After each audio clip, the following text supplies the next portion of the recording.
All right, good morning, good afternoon, and good evening, everyone. This is Dr. Ephraim. Today's date is December 26, 2022. And if you listen to the sound of my voice, that means you were blessed to see another day. And for that, all praise, honor, and glory is due to the Most High God of Israel, the God of Abraham, Isaac, and Jacob, for now and forever. All right, everyone, welcome. Welcome to all my new subscribers, man. The channel is on its way. It's I got some videos. It's just heating it up. So let's keep it moving.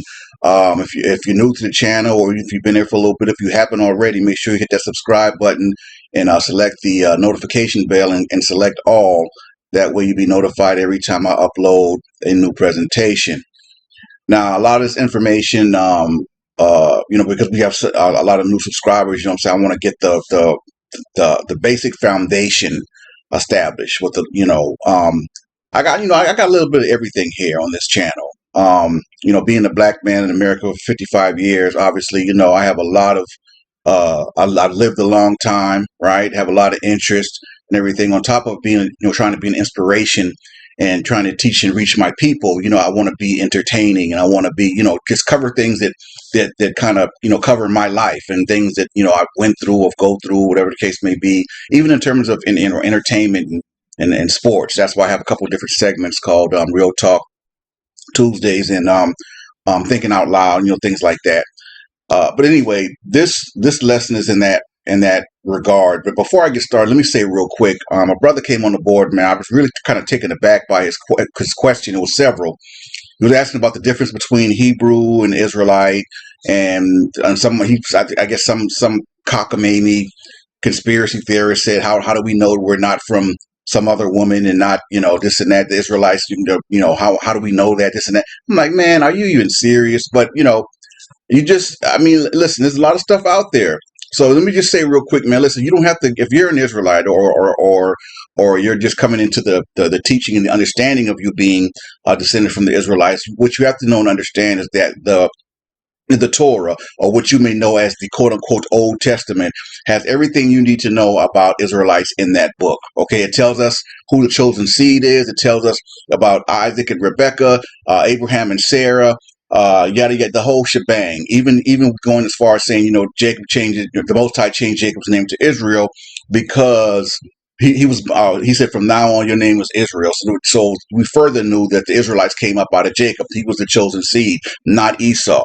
So I mean, these type of questions, man, you don't have to listen to people. Go to the Torah. That's what I keep telling y'all. Go to the Torah, man. Let the Torah speak to you. Let Scripture speak to you. That way you can just dismiss all these crazy people out there with all these different conspiracy theories and this and that and yada yada yada, whatever like that. So the children that Abraham had with Keturah, and even the Ishmaelites, right, which is his firstborn son, they are all Hebrews.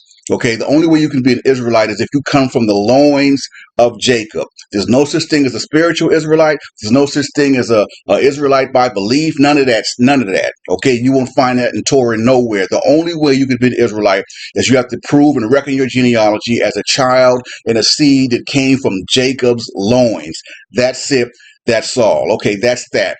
Next thing, real quick. I addressed this real quick on a video presentation I did yesterday, and I kind of wanted to do a quick little pretext before I start the lesson. The Abraham's family tree, and I said, I've been saying this from day one. I never wavered that Esau defaulted to E1b1b. He did, and we have the images of the men and what they look like that possess that haplotype, but they're not Ham. But we also have Hamites that possess the E1b as well. Well, come to find out, there's two strands or two subclades of E1b1b. I didn't know that way back when. I just figured they were all E1b1b, but there are two subclades. So clearly, Esau defaulted to a different subclade of E1b1b, but that's why white men, Esau/Edom, possess that haplotype, and they're not anywhere near African or black. So anyway, I'm just going to say that and get on with the lesson, man. Abraham's family tree and the formation of the ancient Israelite nation. All right, again, welcome everyone. Please continue to like the videos and comment and share it, and let's keep it moving. All right, until next time, it's Dr. Ephraim signing off, saying Shalom, elect. Or the family tree of the father of many nations, Mr. Abraham. I put together a nice visual uh, chart, if you will, human chart, and put everything together, because like I said before, the Bible really spells out everything for us. We just, we have to put it together or whatever. But before we even get into today's lesson, I wanted to preface by saying this, because it's important, right? With all these lessons, and I have over 100, 160, 170, I don't know how many, a lot of lessons, right, over the years, but we've uncovered a lot. I presented a lot of information, right? Sometimes when in discovery and research, you actually elicit more questions than answers. That's just how it is, and I feel that that's by design. The Most High is just not going to let us figure everything out. I mean, he's just not. It is what it is. But I always encourage you all to do your own research. On top of what I present to you. I try to give you the highlights. The most important aspects of whatever the topic is, right? But I need to say this because I'm getting a lot of new people to the channel, and they have no idea, who I am and where they are. I don't know if the video just popped up and they just kind of saw it and just started talking, typing. But I'm starting to see just a bunch of, I don't say a bunch, but I'm starting to see some really off-brand, ignorant comments, from people who clearly don't have no idea what they're talking about. They're just typing because they can. They have a phone and they can, and I can't want to allow that. I built this channel up to, my channel was built on trust, right, and and respect. And I've seen some disrespectful comments. I'm not going to get too much into that, but yeah, I'm not going to allow anyone to be disrespectful to me or anyone, on the channel. I'm just not going to allow that. You can say how you feel respectfully, and that's fine, but the disrespect won't be allowed. I'm not going to let you disrespect anyone. But one comment in particular really stood out to me, because someone tried to say that Jacob and Esau, were brothers, obviously, and had the same father, so they had the same DNA. I'm like, oh my God, that is just so blatantly wrong.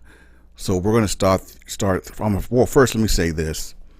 When the Most High separated the nations in Rebekah's womb, what he was basically saying is that he was going to split their Y DNA haplotypes, okay? Your Y DNA haplotype represents which bloodline you come from. There's no way the Most High was going to allow Jacob and Esau to have the same Y DNA haplotype. People, why would he do that when Jacob's seed was the chosen nation? How would we know who was Jacob? That's just it. We wouldn't, right? But he made it to where he did that for us, because obviously he knows. But it doesn't. It's just so illogical for Jacob and Esau to have the same Y DNA haplotype as Jacob, because we wouldn't know who the chosen seed was. That's why the Most High told him he was going to separate. That's what that scripture and verse means. He literally did that. That's extraordinary. Only the Most High could do something like that, because yes, what is true is normally a son or two sons born of one man has that one man's haplotype normally and ordinarily. But this was no ordinary situation. The Most High is far from ordinary. I mean, think about it, from destroying the world with the flood to repopulating it with basically 3 brothers. I mean, how extraordinary is that? And all these different races of people. And then, I mean, just think about it. So there was nothing ordinary about the birth of Jacob and Esau. And no, they do not have the same Y DNA haplotype. And the separation that the Most High performed, made sure of that.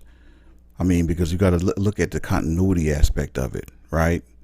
Yeah, ordinarily that it wouldn't be that way, but we're not talking about an ordinary circumstance at all. The Most High is all-knowing, omnipotent. He has the gift of foresight, insight, and whatever other sight you can think of, right? But when he told the children of Israel, he says, "For you are a holy people to the Lord your God. The Lord your God has chosen you to be a special people to himself," right? That's Deuteronomy 7:6. What does that mean? Special people. He's chosen us. Does that mean we're better than other nations? No. Does that mean we're more superior than other nations? No. Or maybe somehow we're this quote unquote master race of people? No. None of those things could be further from the truth. But I will tell you this from my perspective. There is no nation or race of people that possesses the E1b1a. Let me say that one more time. There's no nation of people in Africa, and I mean nowhere, that possesses the E1b1a. If that doesn't make us quote unquote special, I don't know what does. And I'm going to leave it there. Okay. So I hope you all enjoy this lesson, breaking down the family tree of Abraham and Haplogroup E and the formation of the ancient Israelite nation. Let's get it.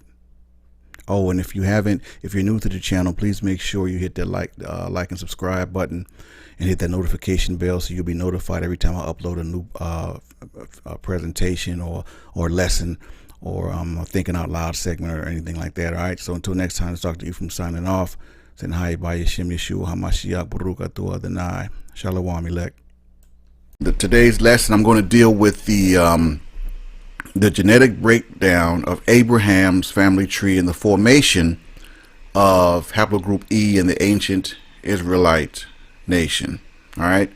I've gotten a few questions about it, and so I figure, well, okay, we'll address the genetic breakdown of Abraham's family tree, the father of many nations. And let me say this, because I've said it before, but with a lot of these lessons and with a lot of my research, and please believe, over the years I put in countless hours of research between Torah and books, and that nature, things of that nature. But here's the thing: I don't ever want anyone to think that I'm above reproach, or everything that I say is just perfect, right, and exact, and whatever the case may be, because that's not the case. But here's what I do know for a fact. I do know for a fact that Negroes all over the world, not just African Americans, but all in Africa and all over the transatlantic, Puerto Ricans, everyone that has Negro races mixed into their nation.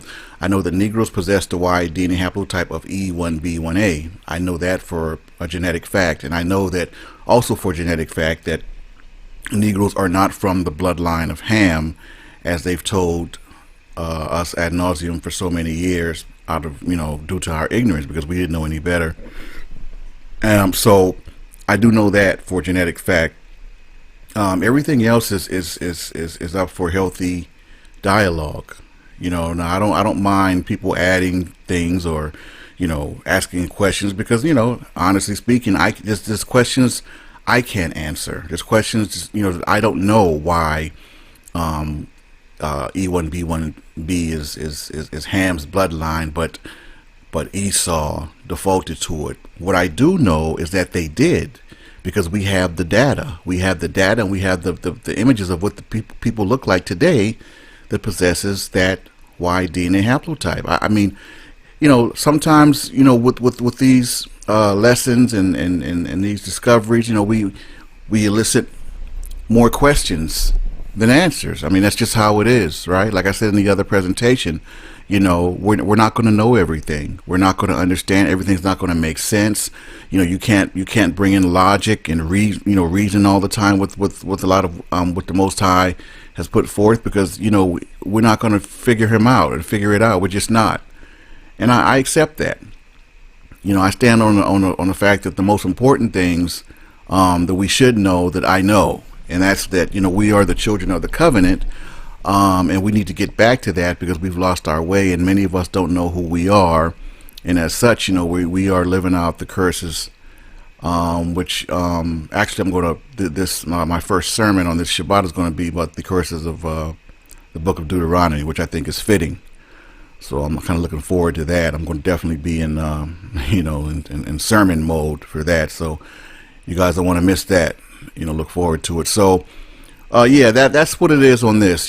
So I just want that I wanted to put that out there because I don't ever want anyone to think that, I feel that I'm above reproach or that everything that I say is just perfect and that's the way it is. And no, please believe that's not my position at all. I do what I do.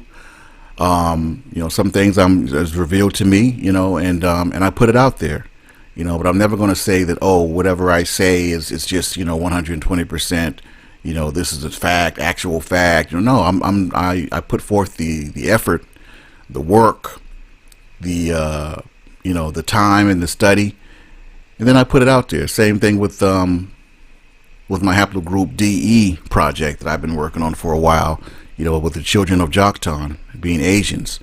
That's going to be, a doozy. I haven't put it out there yet because I'm trying to make sure I dot all the I's and cross all the T's.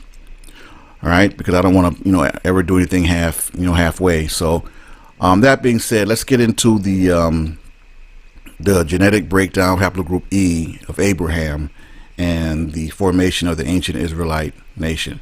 Let's get it. All right, and with that said, we are off and running to start the presentation. Now, Abraham's family tree and the visual graph of Haplogroup E and the formation of the ancient Israelite nation. Let me start off by saying first, for the unlearned, if you will, let me state for the record. First and foremost, you have to have faith in the belief in who we are. You have to have a faith and belief in the Most High. You have to have faith and belief in the Torah and all the things associated with it. Okay. That said, when you have and believe that the curses in Torah or the book of Deuteronomy fit the Negroes and the Negro races all over the world and so-called African Americans that went back into slavery by way of slave ships, Deuteronomy 28 and 68, you don't need the actual DNA of Abraham, Jacob, or Isaac, okay? Because these people who you believe to be Israelites had a wide DNA haplotype, as all men do, flesh and bones, right? They weren't ghosts walking around. They were flesh and bones. They were human. All men have a wide DNA haplotype. The Torah spells out in great detail what this DNA tree illustrates. Now, we can talk about logical sequencing and logical conclusion, but truthfully, it's just plain common sense. I mean, a person of average intelligence can put this chart together because it's literally laid out for us in Torah by the same Most High God who you claimed and profess to believe in, but somehow doubt his DNA coding of the children of Israel, whom he chose above all nations. Now, how does that work exactly? Starting with the slaves who were on those slave ships, and their Y DNA has been identified as E1b1b. Let's start from there. Go back to Torah and let it tell you which men those slaves descended from, and match the haplogroups appropriately. This isn't Chinese math. The spirit of ignorance is only prevalent if you feed it and desire to remain in that state. The slaves on those ships whose DNA is E1b1b are the lost sheep of Israel. Obviously and clearly, they have to be the seeds of Jacob. As such, if their DNA is E1b1b, then obviously and logically Jacob's DNA had to be E1b1b as well, if they are the children of Israel and he is the patriarch and father of the 12 tribes. You can't have one without the other. I mean, it's common sense and not hard to tie together at all. The thing is, either you believe or you don't. And it's really as simple as that. It's truly a shame that even in this day, more Israelites can't seem to grasp how the Torah gives us a genetic breakdown of our bloodline and Y DNA haplogroups of who is who and how Israel was formed via Abraham and haplogroup E. The Most High created man. He, and he alone, owns our special genetic coding inside of our blood, not science.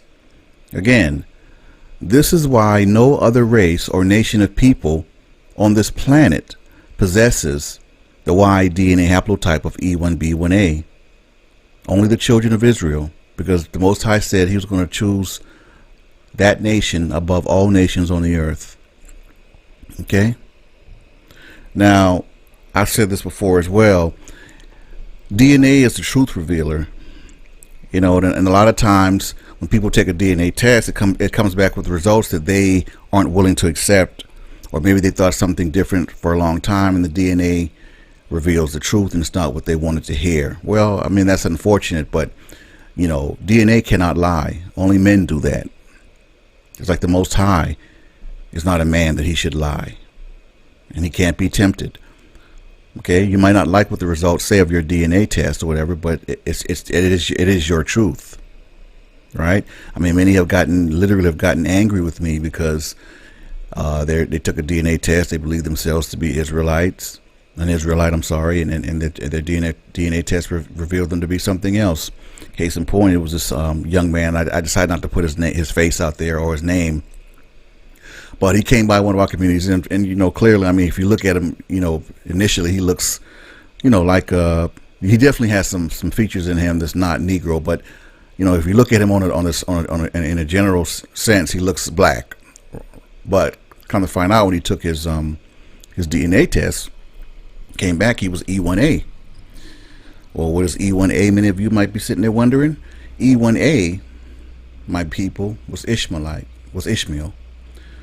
So this man was a genetic Ishmaelite. Literally, he was directly descended from Ishmael, and he was so disappointed. You know, he didn't see just how great and profound that in itself was. He just was disappointed that it didn't come back that he was E1b1a, and then he got upset, he got angry. You know, started saying a bunch of things. I just told him, hey, look, man, I said E1a. I was like, listen, I've talked to a lot of people. Right? I've never met a direct descendant of Ishmael. I said, do you know how large and how profound that is? You know, and I think once I kind of started talking to him, then it kind of started hitting him. But he was disappointed. I get it. You know, but his DNA was his truth. He's a descendant of Ishmael. All right. I mean, and a lot of them they start trying to discredit the genetic DNA teachings, which, you know, is kind of hilarious. Because the Most High is the architect of our DNA, and no man can dispute or refute that. But, you know, it's not about what you want or don't want to accept, though. Your DNA, again, will reveal with 100% accuracy what your Y DNA haplotype is and which nation/bloodline you come from. I mean, I get it. A lot of you have either thought, claimed, or would like to be an Israelite by blood lineage. Never mind you still being able to sojourn for the Most High to consider you like us. But either you possess the E1b1a, Y DNA of Jacob, or you don't. If you don't, you are not a genetic Israelite. It's as simple as that.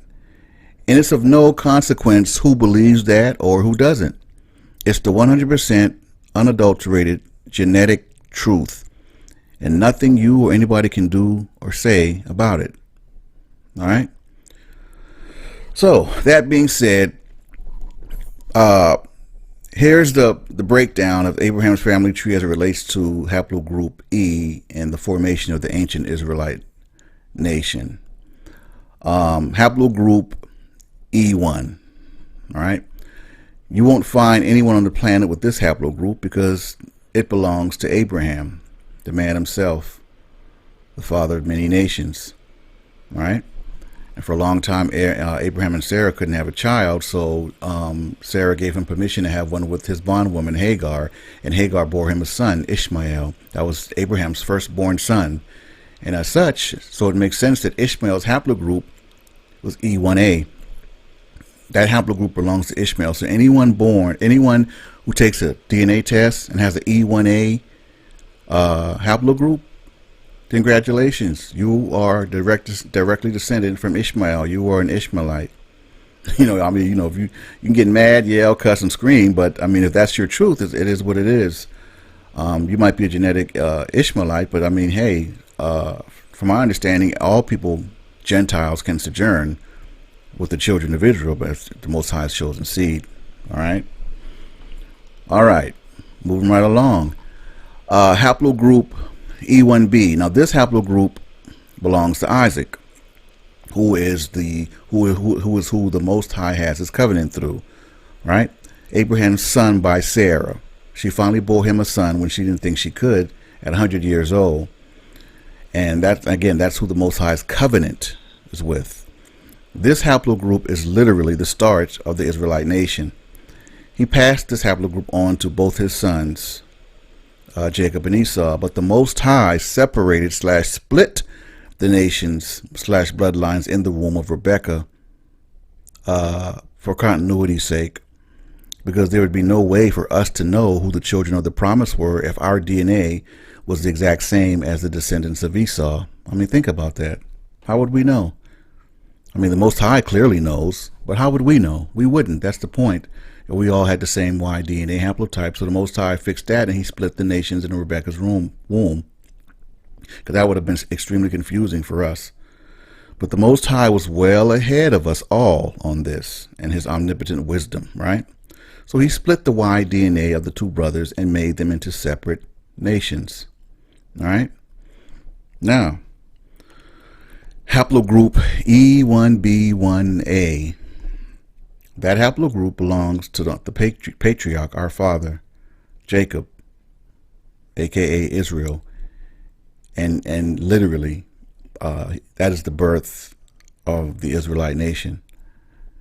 Jacob is only one man, so all of his seeds will have E1b1a in their Y DNA haplotype in all of its subgroups. I personally believe all the different subgroups was so that we as a nation could procreate without any genetic problems or issues. That's what I think. Because the Most High in his infinite wisdom, he knew we all couldn't be from the same father and some same mothers and procreate and have children. So all the subgroups, I think, represents different things in us all, so that we could be able to kind of keep our nation within ourselves and stay within our nation, procreate, have children, and be genetically fine. That's what I think all the different subgroups is about of E1b1a. That's my personal hypothesis. I don't know that for 100% fact, but I believe that to be true. All right. And then you factor in Ephraim and Manasseh, because they were grafted into the house of Joseph. So that makes it the total tribes 14. So all of the descendants of the 14 tribes of Israel belong to one of the 14 E1b1a Y DNA haplogroups. They are Negroes. These are Negroes, I'm sorry, and your true Israelites walking around all over the planet today. All right, have that established. Now, haplogroup E1b1b. Now, this is the haplogroup of contention for so many reasons, man. Oh, my God. As a matter of fact, the second half of this lesson, we're going to kind of deal with this haplogroup a little more extensively, because, I mean, I think, the E1b1a speaks for itself. We've got that established, right? But haplogroup E1b1b, this haplogroup is actually Ham's bloodline. Ham, right? And this haplogroup belongs to Ethiopians, the original Egyptians, Africans or the Canaanites, and Libyans. But for some reason, the seeds of Esau defaulted to this haplogroup as well. Why? I honestly can't answer that. I really can't. Only the Most High can. But what I can answer and what I do know is that what I just said is true, because a lot of the Sephardic Jews, the Ashkenazi Jews, etc., even Napoleon Bonaparte, he possessed this Y DNA haplotype. The long-held belief and dissemination to the world that this haplogroup, E1b1b, is Jewish, is false. The reality is the seeds of Edom / Esau defaulted to it, and E1b1a is what I call holy haplotype of the children of Israel, not E1b1b. E1b1a is not Hamitic, and this does not hold up to genetic scrutiny, like at all. I have labored hard and diligently to continue to bring you all of this truth, when the reality is some days I felt like saying, you know what, I'm not even going to deal with it. And I'm taking hiatuses, but I can't leave you guys. I love my people too much. No matter how many devils come my way, and they've been getting less and less over the years, which is cool. But it's all for a purpose. I love having a platform and being the voice that you guys, my true supporters, listen to and support me, and that's great. All praise due to the Most High, by Yehoshua HaMashiach. And we're going to continue to deal with this. So let's go ahead and close this section down and just go to the next slide and section, dealing more in depth with Haplogroup E1b1b, because that one is let's go to that one, to the next slide. All right, E1b1b. Man, the geographic distribution of that haplotype is as follows. All right, outside Europe, E1b1b is found at high frequencies in Morocco, and that's Northern Africa, over 80%. Somalia, over 80%. Ethiopia, over 80%. Now let's pause for a minute. So that lines up with all of the genetic data and DNA data that I've put forth in all of my lessons up to this point, that proves E1b1b is the bloodline of Ham, because all of those frequencies that I just listed, those are Hamitic peoples. Okay, they are Ham's children. So in that, there's no doubt. Okay, yet a lot of so-called quote-unquote Europeans possess that haplotype as well. Okay, so it lines up. Now let's see the visual of E1b1b. Let's see if the visual of what these people look like holds up to genetic scrutiny. Right? Let's see some Hamites and Europeans that possess the E1b1b today or even throughout history. Let's see what they look like. I bet many of y'all know this brother. He's probably the most famous Hamite in the world in existence. The 44th president of the United States, Barack Hussein Obama, he possesses the E1b1b Y DNA haplotype, and he is descended from his father, who's African, from the Luo tribe in Kenya. Okay, now he was referred to many times as quote-unquote African American, but the reality is he is not African American. He did not come or descend from the slaves that came to this country via the transatlantic slave trade. All right, but what better person to use as the face of the Hamitic line of E1b1b than Barack Obama? Everyone knows him, right? But there you go. He's from his father, the Luo tribe in Kenya, and they are Hamitic people. So Barack Obama is directly descendant. He's a Hamite. All right.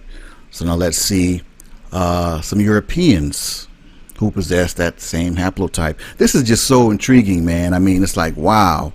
I mean, because you can't deny DNA, man. I mean, your DNA is what it is, right? So let's see what the Europeans that possess this Y DNA haplotype of E1b1b. Let's see what they look like. And well, there you go.